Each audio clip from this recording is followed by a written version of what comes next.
Said Kiaman. Halaman.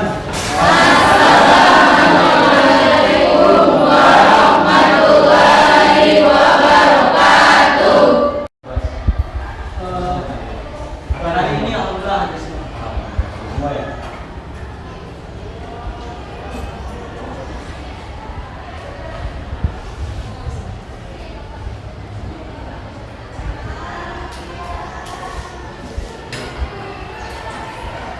Assalamualaikum warahmatullahi wabarakatuh. Waalaikumsalam warahmatullahi wabarakatuh. Salatu wassalamu ala asyrafil anbiya'i wal mursalin sayyidina wa maulana Muhammadin wa ala alihi wa sahbihi ajma'in, amma ba'd. Bagaimana anak-anak? Hari ini kabarnya? Alhamdulillah luar biasa. Allahu Akbar. Alhamdulillah. Oke, hari ini kita akan belajar mata pelajaran Al-Quran dan Hadis. Dan di sini Bapak akan membawakan dalam pembahasan ilmu tajwid. Tapi sebelum itu Bapak akan menjelaskan kenapa kita harus mempelajari ilmu tajwid ini. Nah, di dalam Al-Quran Allah telah menjelaskan dalam surah Al-Muzammil ayat 4 yang berbunyi Auziqir alaihi warattilil Qur'ana tartila. Nah, artinya di separuh itu baca Al-Quran secara tartil. Kemudian ada pada surah Al-Furqan ayat 32. Ayat 32 yang berbunyi wa qala alladziina kafaru laula nuzila 'alaihi al-Qur'anu jumlatan wahidatan kadzalik.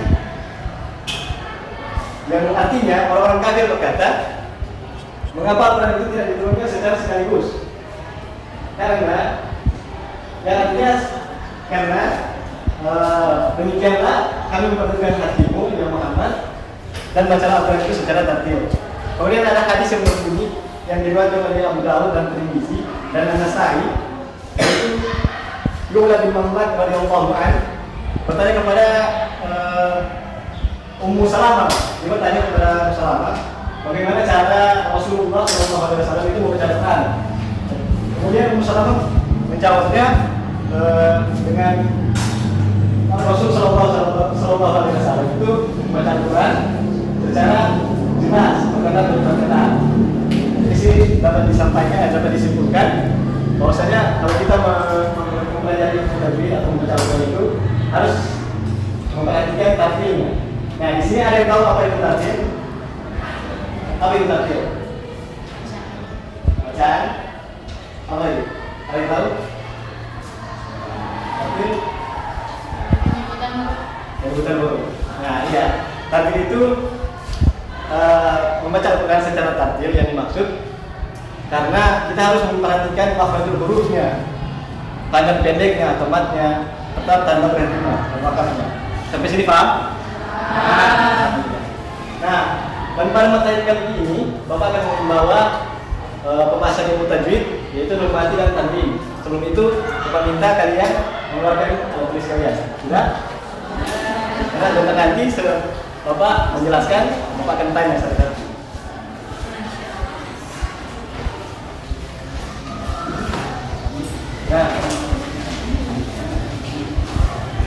Ya, ini ditulis ya nanti. Nun mati, apa itu nun mati dan tanwin?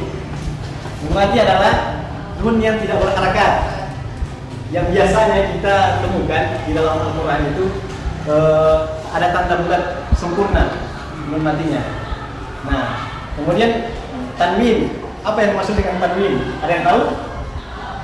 Tanwin itu nun mati tapi tidak ada dalam penulisannya, hanya pelafalannya. Biasa kita temukan di situ ada garis dua begitu, fathah garis dua, dhamma garis dua, sama kasrah. Contohnya di situ matalan yang menggunakan nun mati dengan matalan yang menggunakan tanwin, sama-sama dia bunyinya sama, matalan, cuma penulisannya beda. Paham sampai sini, paham?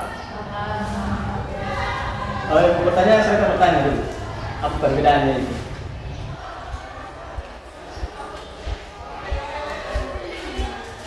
Kemudian nun mati ini atau tanwin ketika berjumpa dengan salah satu huruf hijaiyah yang lainnya akan terdapat beberapa hukum. Di sini Bapak bawa 4 hukum: izhar hakiki, idgham, itlaq dan ikhfa hakiki. Mengerti? Jika nun mati atau tanwin yang tadi bertemu dengan huruf hijaiyah yang lain, maka terdapat hukum yang lain, hukum umum. Izhar harfi, idgham, dan ikhfa hakiki.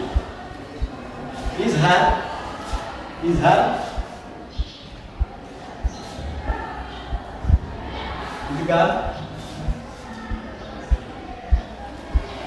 idgham, ikhfa.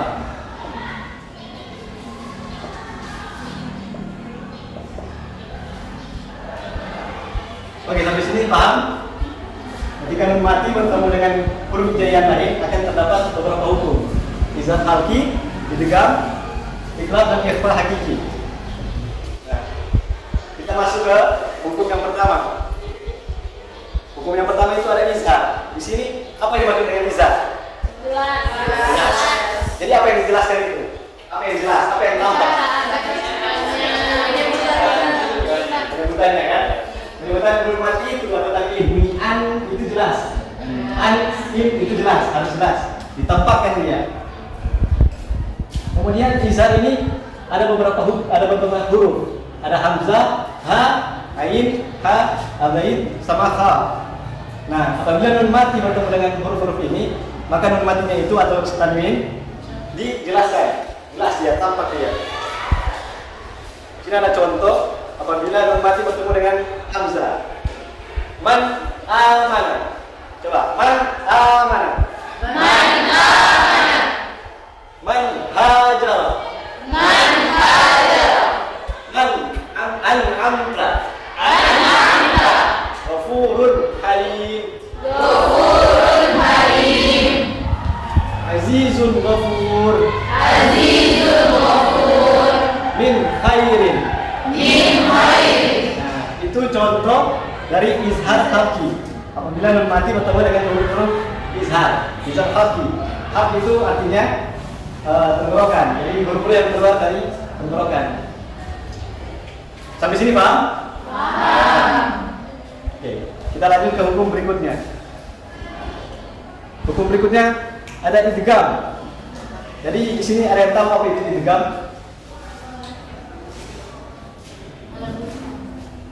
Idgham itu memasukkan sesuatu kepada sesuatu menurut bahasanya. Idgham itu memasukkan sesuatu dengan Sesuatu. sesuatu itu apa?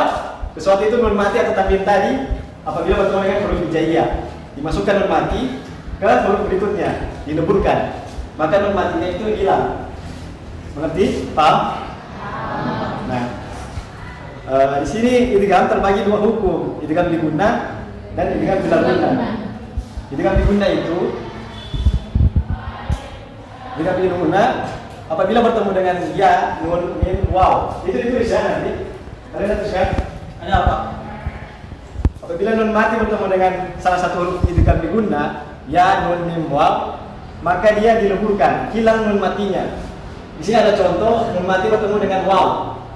Cara bacanya miu waraihim. Coba, miu waraihim. Hudam mir rabbihim. Hudam min rabbihim. Qitatun naghfir lakum. Kita naghfir lakum. Itu idgham di gunnah. Apabila nun mati bertemu dengan ya, nun, waw, mim. Maka nun matinya itu dileburkan, dihilangkan. Bunyi an itu masuk kepada huruf berikutnya. Maka sesuatu masuk kepada sesuatu. Itu maksudnya kali. Sampai sini Kak? Atau ada yang mau bertanya? Itu guna sama dengan di surah Amai Yakmal. Mai ya'mal. Itu ada nun.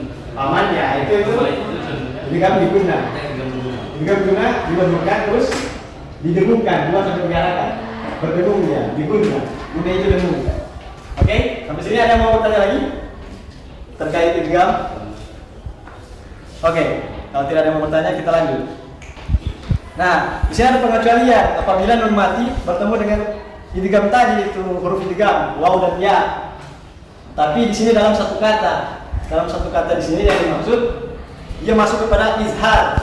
Jadi nun matinya tidak dileburkan. Maka dijelaskan tadi tampak izhar dia.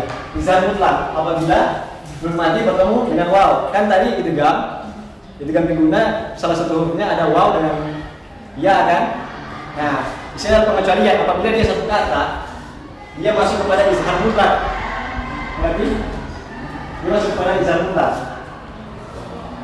Apabila dalam satu kata ini dunia, kalau idgham bi gunna dia dileburkan dunia maka dunia kan. Kalau idgham bi gunna perbedaannya dua kata, min waraihim, min waraihim. Kalau ini satu kata, dunia. Jadi dunia dijelaskan tampak lagi izhar. Sampai sini paham? Paham. Baik, kalau sudah paham atau ada yang mau bertanya terkait perbedaan itu pengecualian izhar wajib dengan idgham bi gunna? Kalau ada yang masih belum paham silakan bertanya. Tidak ada? Kita lanjut kepada idgham bila gunna. Nah, idgham bila gunna ini sama artinya memasukkan sesuatu dengan sesuatu, tapi bila gunna tidak disertai dengan gunna atau dengung. Tidak disertai dengan gunna. Bila gunna tidak disertai dengan dengung. Nah, idgham bila gunna ini ada dua huruf, ram, ra dan lam. Apabila nun mati bertemu dengan dua huruf ini, maka dileburkan nun matinya tapi tidak dengan dengungan. Di sini ada contoh mir rabbihim. Coba mir rabbihim. Mir rabbihim. Ghafurur rahim. Ghafurur rahim. Hudan lil muttaqin. Hudan lil muttaqin. Bayyin lakum. Bayyin lakum. Oke, sampai sini paham tentang hukum idgham, apa perbedaan idgham bi gunna, idgham bila gunna, dan ada pengecualian tadi. Masuk kepada hukum izhar mutlak. Mengerti? Paham? Paham. Mantap. Nah, di sini ada hukum iklab. Iklab di sini paling gampang untuk diingat karena dia hanya satu huruf. Iklab yang dimaksud adalah menukar. Nah, yang menukar di sini nun matinya, nun sukunnya. Bunyi an itu ditukar kepada mim sukun. Ditukar kepada mim sukun. Nun sukunnya ganti dengan mim sukun. Paham? Paham. Jadi di sini apabila nun mati bertemu dengan ba, maka min bunyi min itu diganti dengan mim. Terus didengungkan juga. 2 sampai 3 harakat. Di sini ada contoh mim ba'di. Mim ba'di. Mim ba'di. Mim ba'di. Ya, nun mati itu dihilangkan, digantikan dengan mim mati. Mim ba'di. Mim ba'di. Dia tulisannya min ba'di kan? Tapi digantikan dengan mim. Mim ba'di. Sami'un basir. Sami'un basir. Oke, sampai sini paham tentang iklab? Kita masuk kepada hukum terakhir, ikhfa. Ada yang tahu apa itu arti ikhfa? Menyamarkan. Apa yang disamarkan? Bunyi nun mat gitu kan. Iya, bunyi nun matinya kata tanwin. Nah, apabila huruf nun mati bertemu dengan huruf ikhfa, di sini ada ta, ta, jim, kal, dan seterusnya sampai kaf, maka nun matinya itu disamarkan, dihilangkan atau disengau di antara dua, antara mau habis bunyi nun matinya, terus masuk kepada huruf berikutnya, antara dia disengaukan oleh aksara kita. Mengerti? Paham? Tidak ada contoh nun mati bertemu dengan shad. Yang suruhku, bunyi yang atau bunyi nun mati itu hampir habis tapi langsung mulut sudah siap-siap masuk ke huruf berikutnya. Yang suruhku. Yunfa'un. Oke. Sampai sini mengerti? Paham? Atau ada yang mau bertanya? Ada yang mau bertanya? Oh, silakan. Masih bingung? Silakan bertanya.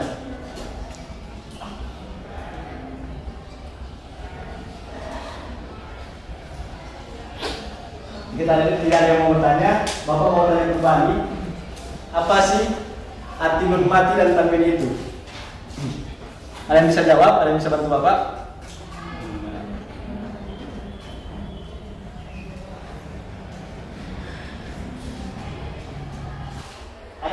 hukum nun mati dan tanwin?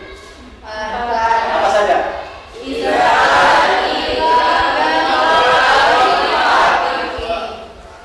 Irfan hakiki. Huruf izar hakiki ada berapa?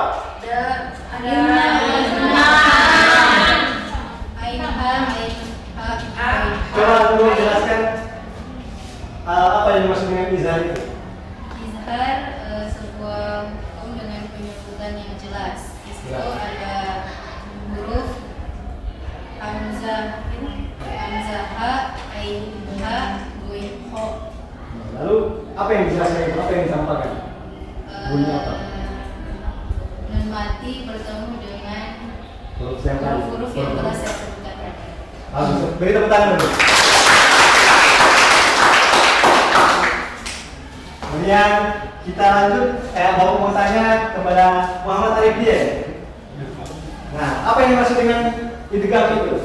Atau idgham ada terbagi berapa hukum? Idgham terbagi atas dua, Pak. Apa saja? Idgham di guna bila guna. Lalu apa yang dimaksud dengan idgham?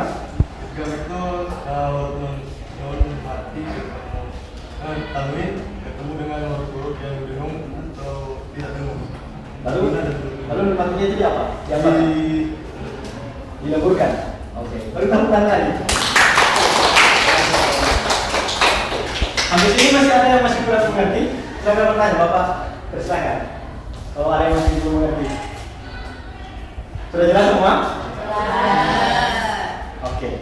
Kalau Bapak tanya sekali lagi ya, apa yang maksud dengan izhar? Tampak kan? Apa yang ditampakkan? Huruf apa? Nun matinya kan? Kemudian idgham, apa yang dimaksud dengan idgham? Apa yang dilakukan?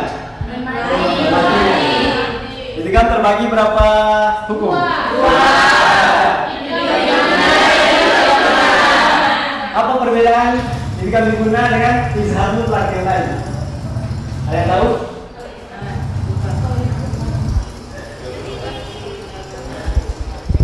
Izhar mutlak sama idgham diguna, karena di situ nun mati bertemu dengan ya dan waw, sama-sama dua huruf itu termasuk pada idgham diguna. Terus apa perbedaan dengan izhar mutlak? Oh dan ya, waw dan ya.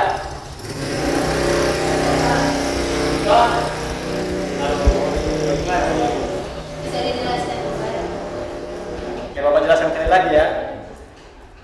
Di sini ada pengecualian apabila nun mati bertemu dengan waw dan ya dalam satu kata. Ini perhatikan baik-baik. Dunia itu satu kata. Dia perbedaan dengan idgham diguna. Di sini nun mati bertemu dengan waw dalam dua kata. Min waraihim. Maka dia jatuh kepada idgham diguna.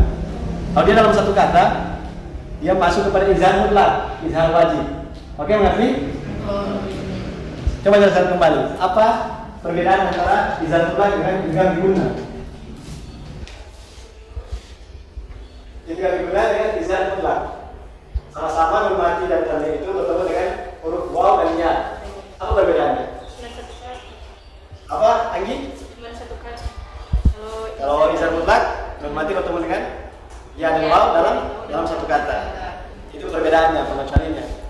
Jadi jangan dibaca dengan duia, jangan baca itu karena satu kata maka nun mati atau tanwin itu dijelaskan. Tampak dia nun matinya. Dunia. Padahal dia nun mati bertemu dengan ya. Oke, mengerti?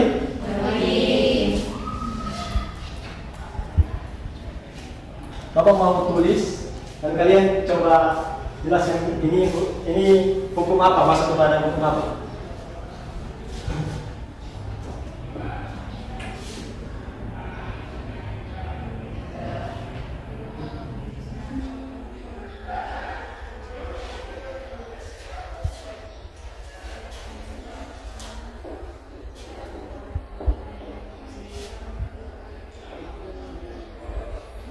Min waraihim.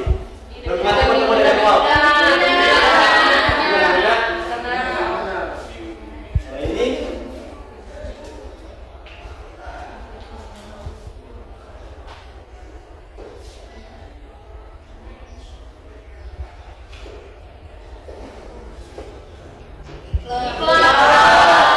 kenapa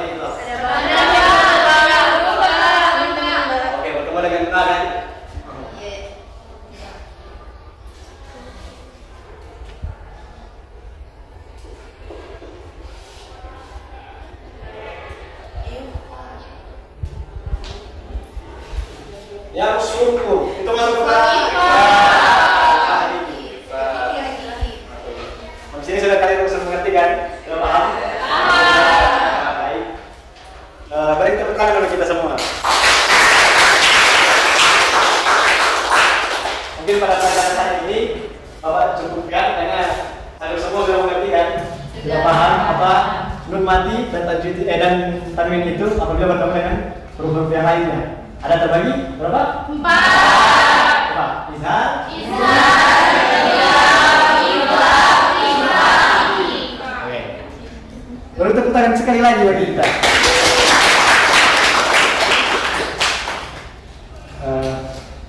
Mungkin ini saja dari Bapak untuk mata pelajaran Al-Quran hadis mengenai ilmu tajwid. Dan kalian sudah mengerti kan kenapa kita harus belajar ilmu tajwid itu? Karena sudah tertulis pada Al-Quran yang tadi, Al-Muzan ayat 4 sama Al-Furqan ayat 32. Makanya kita harus wajib mempelajari ilmu tajwid itu. Oke, ngerti? Oke, Bapak cukupkan untuk hari ini. Terima kasih. Jika ada salah-salah kata, mohon maaf. Wassalamualaikum warahmatullahi wabarakatuh. Waalaikumsalam.